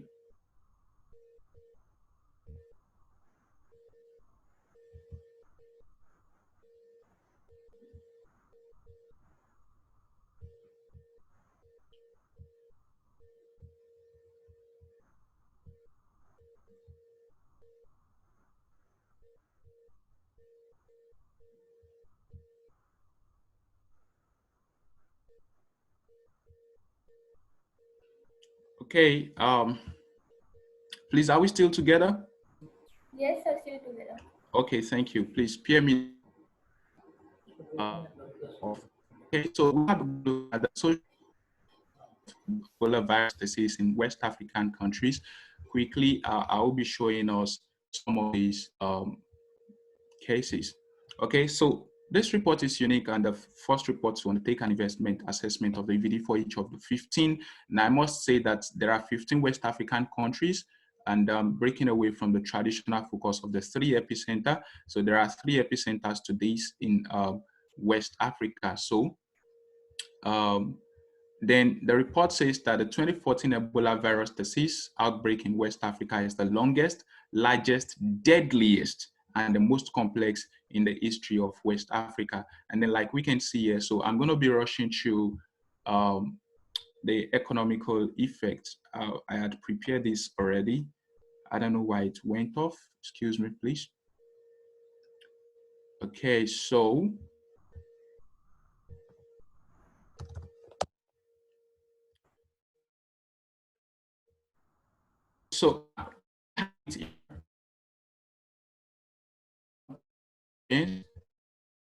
with respect to access to basic service delivery and the way that the EVD was managed at the onset, people's overall confidence in the government regarding its ability to successfully manage the EVD crisis is very poor. Around 72% of the people lost confidence in the government during this EVD period. And we would see that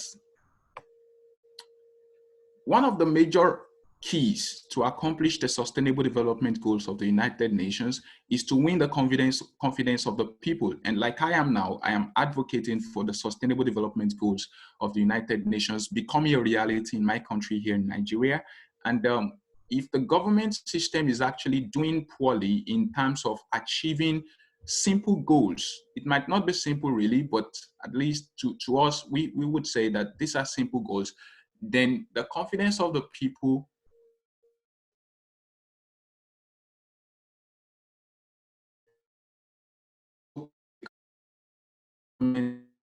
should. What's happening today?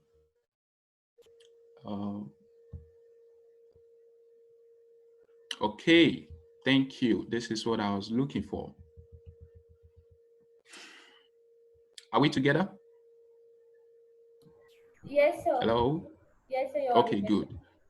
Thank you. So now, like I was mentioning, the fact that there are now this is a paper published by the World Health Organization, African region, and then it is characterized by, and now there is a statement that says that the World Health Organization of the African region is characterized by the largest infectious disease burden in the world. Now, I must state that in the year 2000 through year 2015, there was a set of goals that was put together by the United Nations to be accomplished by the year 2015. And that was called the Millennium Development Goals of the United Nations. There were 8 of them. But the report tells, several reports based on my analysis here, tells us that there is a high on accomplishment of these Millennium Development Goals in Africa, in the continent Africa specifically. And like I mentioned initially, there is a need for us to consider the fact that this goal number 6, clean water and sanitation, has to be put in place. And like I mentioned, Africa is known for being a tropical, especially in the sub-Saharan region of Africa. There is a high level of infection coming to place due to the geographical location of the countries we have in the region. And then this report now coming up to tell us that the largest infectious disease burden in the world is located in the African region. And then the World Health Organization told us that they conducted a retrospective descriptive analysis using records of all infectious disease formally reported to the World Health Organization in 2018 by member states of the African region. So in 2018, 96 new disease outbreaks were reported across 36 of the 47 member states of the African region. You can imagine. The cholera was, at its era, accounting for 20.8%. And that is out of 20 known diseases. We have measles, then we have yellow fever here, contributing to, making up to 7.3%.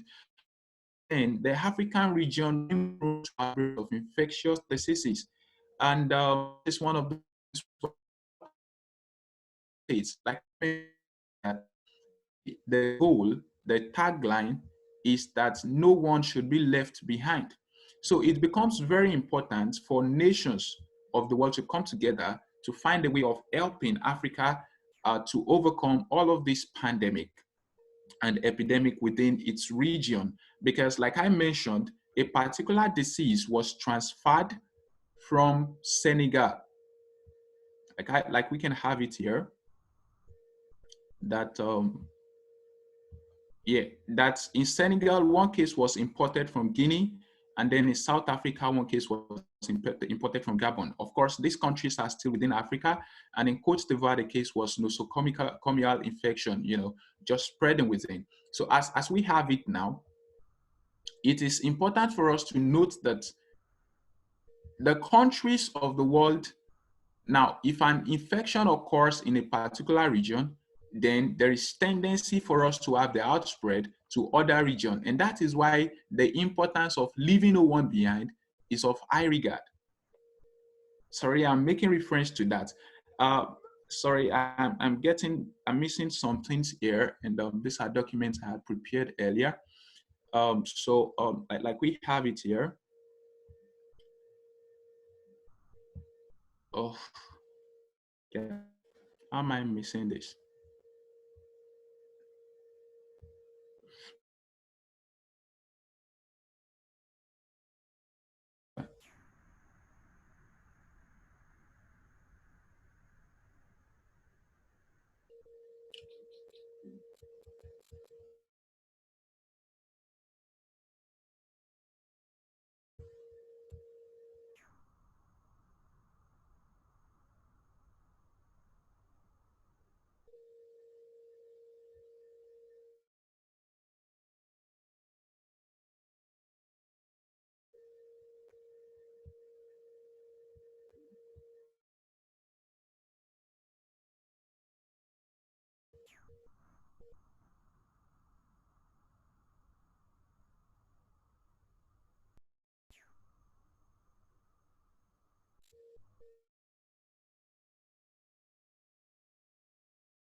I'm losing out my documents.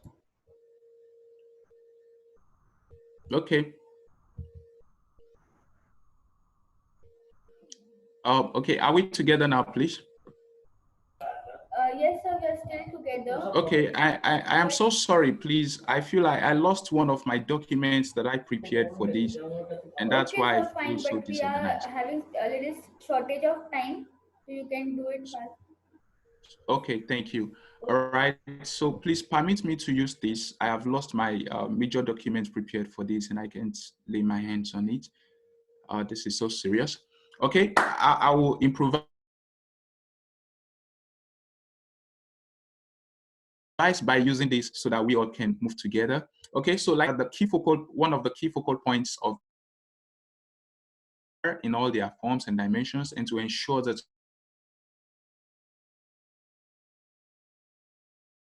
the environment. So you would please.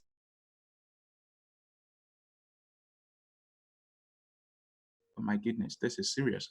Okay, so now this LD environment is indicating the fact that the world needs to accomplish this before we can accomplish other relevant sustainable development goals of the United Nations. And of course, the planet, to protect the planet from the degradation, including through sustaining consumption and production, sustainably managing its natural resources, and taking urgent action on climate change so that it can support the needs of the present and future generations. This is serious. And prosperity, what's the focus of the United Nations with the Sustainable Development Goals as far as prosperity is concerned? It is to ensure that all human beings can enjoy prosperous and fulfilling lives, and that economic, social, and technological progress occurs in harmony with nature. And of course, the next one says to foster peaceful, just, and inclusive societies which are free from fear and violence. And there can be no sustainable development without peace, and no peace without sustainable development in the world. And of course, the last focal point here states that partnership to mobilize the means required to implement this agenda through a revitalized global partnership for sustainable development based on the spirit of strengthened global solidarity, focused in particular on the needs of the participation of all countries, all stakeholders, and all people together. And so quickly, okay, so permit me to use this to prove to us the interconnectedness of all these goals together. So clean water and sanitation, life below water, all of this shows that all these goals are integrated. Like we can see here, the sustainable development goals and targets are integrated and indivisible, global in nature, and universally applicable. Okay, so now let me use this.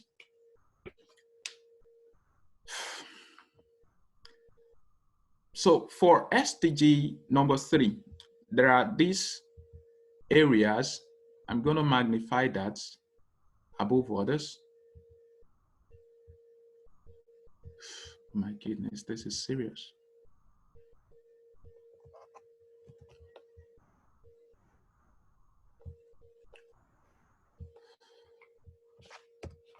Okay, so these 3 put together: good health and well-being, clean water and sanitation, responsible consumption, shows the interconnectedness between all of these SDGs for us to accomplish them.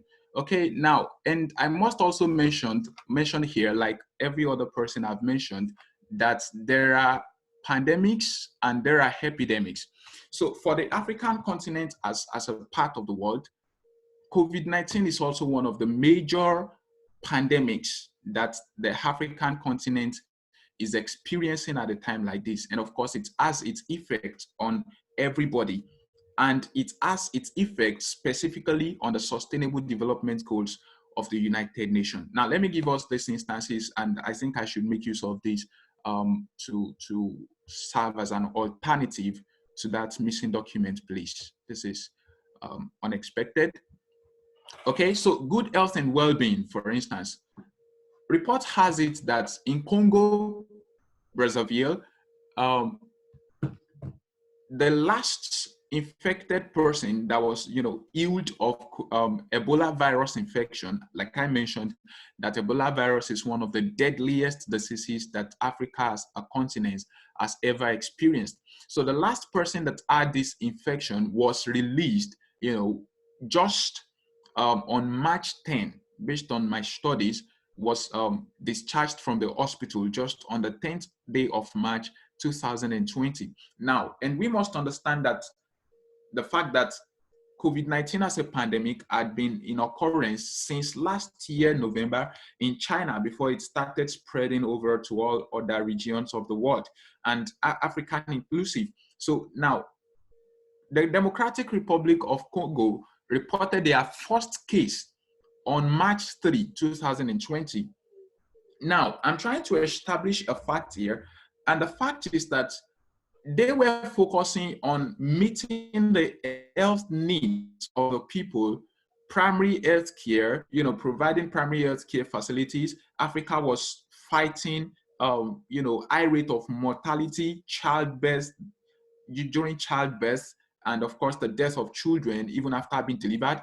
We were talking about miscarriages and diverse other diseases in Africa earlier before this outbreak of COVID-19. And then putting COVID-19 into it, it shifted the attention of the world from majority of these other deadly diseases. And I must say that cholera, measles, Lassa fever, Ebola virus, all these diseases are of major interest in all nations of the world. And of course, in Africa more specifically, these are things we've been battling with.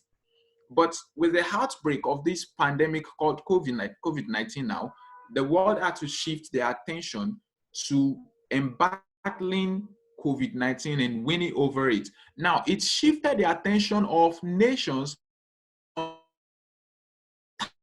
now establishing and battling. So now it shifted the attention of nations from meeting the demands of establishing good health and well-being to battling a particular pandemic that just broke out. And this is something that is factual. We all know that this pandemic has diverse effect on the economic system of the world. Like people who had spoken after me had said that this coronavirus has many measures that the nations of the world had to put in place just to make sure that the spread is reduced and curbed, and of course to overcome the disease. Now, in a bid to do this, one of the measures that was put in place, and I think every one of us knows this already, is the fact that there was lockdown. Businesses had been shut down, people had been prevented from going to work and making their earnings, especially daily workers, people who live on daily income. And now this is also affecting the kind of accessibility that people have to getting sufficient and reasonable nourishment to maintain good health and well-being. You can imagine somebody who has been living on say $20 per day initially, or say per week initially, now having to minimize his life to living on just some $5 to $7 per week. So that's so serious. It shows that, like I mentioned in one of the conferences that was invited to speak on earlier on, that you see the spread of this disease is affecting the fiscal system of the world. I mean, the monetary aspect of people's life, the financial system of the world, and we all know it. And then access to clean water and sanitation. For instance, in Nigeria, there has been this project the federal government of the nation has been working on to ensure that tap water is made accessible to at least over 70% of the houses in the nation. But then there was no way they could so much focus their attention on meeting this project in its full accomplishment when there is a new pandemic that demands their full attention, and the world is cringing at this. And of course, responsible consumption and production is part of it. For instance, now when this outbreak started, I mean this pandemic coronavirus, the nation declared so that people would have access to hand sanitizer. We have the National Food and Drug Agency, NAFDAC in Nigeria, that oversees ensuring that standard products are given out in the marketplace for people to consume. But then the government had to, by the time hand sanitizer could no more be accessed in the marketplace as commonly as they used to, okay, let us make way for people who can produce this, on small scale, as small and medium enterprise entrepreneurs to invest and of course get their products certified for sales. in the marketplace so that people can use. Now, that's an instance that the world is, the nation is actually trying its maximum best to implement solutions to overcome the current trend of the pandemic.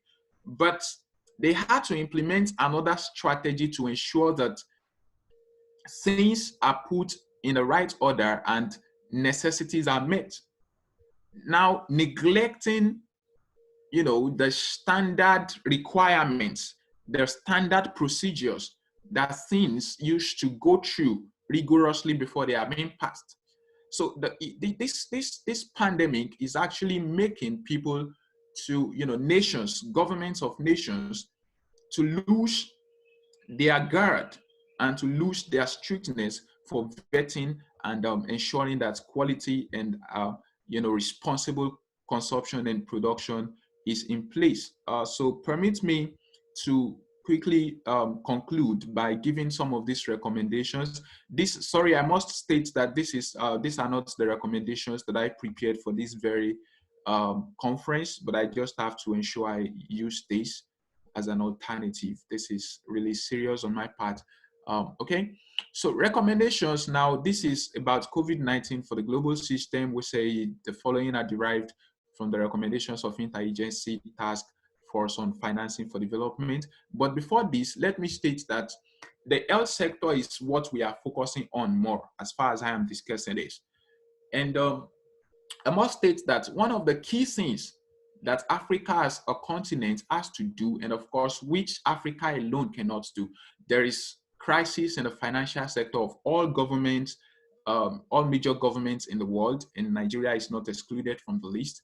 So, and African nations especially, and there has been this crisis based on my findings in Tanzania, for instance. Tanzania is experiencing a very sick, it's so pitiable. It's a pitiable situation. But we believe that by leaving no one behind, by coming together, integrating all our forces and partnership together to ensure that we overcome all these challenges of the moment, then we would definitely be able to help one another. And one of the help that that the United Nations and all concerned nations of the world can offer to such nations include accessibility to health, quality health services. For instance, in Nigeria, over the last 2 months now, when this pandemic COVID-19 started in Nigeria, China had sent, several, health equipment and kits to the nation, and that has established more mutual relationship between nations. For instance, the United Kingdom, the European nations gave about 50 million, that's huge, US dollars to Nigeria as to help the nation in this health crisis. So now, what do we do? Nations that are poor initially are becoming poorer. That's one of the effects of this health crisis on nations across the world. So now, I would go straight to say that poor countries need to be aided, and especially in this time of COVID-19, debt repayment needs to be suspended. Debt sustainability beyond the crisis needs to be reassessed. Then protection of the labor force, daily income earners, especially in this period of COVID-19.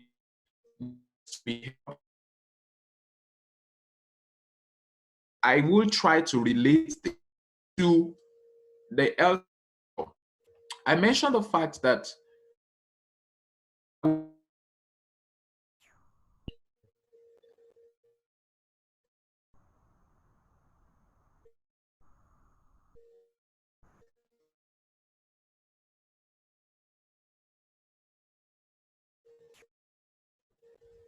hello? Yes, sir. Are we together? Yes, sir. Okay, so I'm concluding now. And so the labor force needs to be helped. And once we provide any help whatsoever for the labor force, we are providing help indirectly for the health system. Like I mentioned, you can imagine somebody who has been living on $25 per day. I'm using dollars, it's something that everyone of us can almost access and consider. So the daily income earners, for instance, needs to be helped through the protection of labor force. And then, so talking about these daily income earners, helping them in a way, and of course, we know that there has been these palliative measures and all of that, would aid their health system. People who have been living in hunger initially would help, would have their nourishment, enhanced. And then we have the informal sector workers. These are, of course, people who work in private institutions with private organizations, people who work outside the government employment sector. They also need help.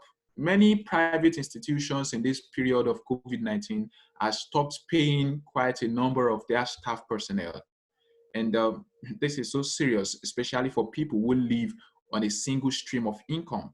And this should be coordinated and actions. And I must for us to resist protectionist measures. Sorry, I am relating this majorly with COVID-19, which is the current trend of the pandemic we are focusing on in the world now. There is a need for us to dismantle trade barriers, to maintain open trade, reestablish supply chains, embrace solidarity. Like I mentioned initially, no one can be left behind. And of course, we have developed countries should take explicit measures to boost the economies of developing countries. This is it, relationship. Developed countries, like we have it here, should take explicit measures to boost the economies of developing countries. We can always have nations that are developed to help nations that are still struggling. And of course, we have many nations in Africa, I wouldn't want to mention names of countries that are living under this category, developing countries.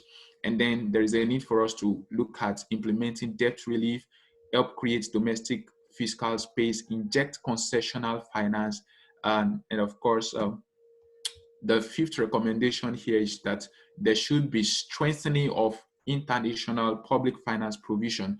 The international financial institutions and regional development banks can play an important role in the strategy recommended by the United States bodies and organizations on. That all of these recommendations are derived from the Interagency Task Force on Financing for Development as given for handling the COVID-19 crisis and to ensure global progress of the Sustainable Development Goals. Recently, a friend of mine asked me, do you still think that these Sustainable Development Goals will be achievable by the year 2030? The question is yes, but that's going to be a very difficult task